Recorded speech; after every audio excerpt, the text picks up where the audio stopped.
nos a reconfirmar el liderazgo de nuestro líder, señora Evelyn Wever Cruz, para lo que trata el líder de nuestro partido. Para el próximo congreso, puta na caminda.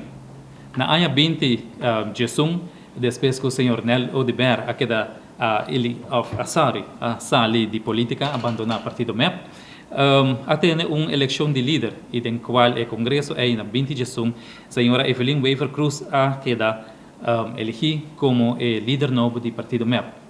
Para o que trata o congresso de 2022, nós temos mesmo líder, a senhora Evelyn Wever Cruz, que ha feito tremendo trabalho no último ano, tanto como primeiro-ministro do país Aruba, mas também como líder do partido Movimento Eleitoral do Pueblo, que seguro onde o partido que nós estamos muito orgulhosos de formar parte de G. Realmente bisa na papiamento crioulo sapato não roupa grande para não llena nada de sapato nem ainda, pero em todo caso minha meta como líder é que nós cada estava tentando lá que partido mais melhor, mais grande e mais estável para que hora que nós a tomele over.